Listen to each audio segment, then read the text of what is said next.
Let's start with the first question of sets, which is from exercise 1.1. So it says which of the following are sets. हमें बताना है कि इसमें से sets कौन से हैं. Justify your answer. तो हमारे जो sets होने चाहिए वो well defined होने चाहिए. अब जैसे कि इन्होंने फर्स्ट सिचुएशन में क्या दिया हुआ है, collection of all the months of a year beginning with letter J. तो इसमें क्या क्या कंसिस्ट हो सकता है. इट कैन बी जनवरी, जनवरी लिख सकते हो आप. Second, you can mention as June. Third, you can mention as July. So we can understand ये well defined है और इसको हम क्या कह सकते हैं, that this would be a set.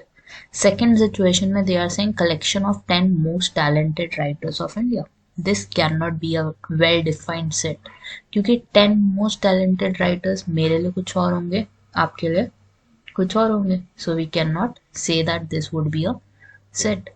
Third situation में they are saying team of 11 best cricket batsmen of the world. Again मेरे लिए कुछ और है, आप लोगों के लिए कुछ और है.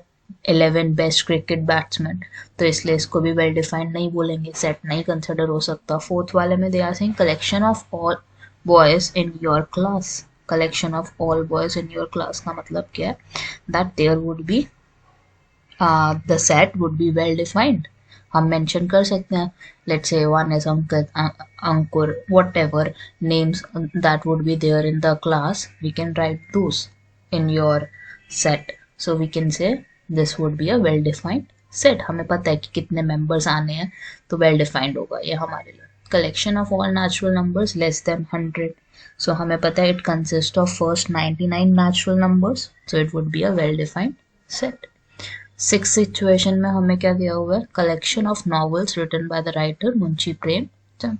सो this would be again a set क्योंकि वेल डिफाइंड कलेक्शन है, हमें पता है कि इतनी बुक्स इन्होंने लिखी हैं, तो वो हम एक सेट में लिख देंगे सारी बुक्स का नाम. So on. Seventh one it says collection of all even integers. Even integers में भी वेल डिफाइंड कलेक्शन ही होगी, तो this would be a set as well. Eighth वाले में आपको दिया हुआ है collection of questions in the chapter. That would be again a well defined. बढ़ेंगे तो नहीं, एक के लिए अगर 10 हैं तो दूसरे के लिए भी तो 10 ही रहेंगे वो क्वेश्चंस. सेट हो जाएगा, ये भी वेल डिफाइंड है. नाइन्थ में they are saying collection of most dangerous people, sorry dangerous animals of the world. So dangerous animal, it would be criteria. Criteria ये कि एक बंदे के लिए ज्यादा डेंजरस कोई और एनिमल है, दूसरे बंदे के लिए कोई और डेंजरस हो सकता है. ठीक है, so it would B not a set क्योंकि वेल डिफाइंड नहीं है, सबके लिए एक जैसे नहीं होंगे डेंजरस एनिमल्स.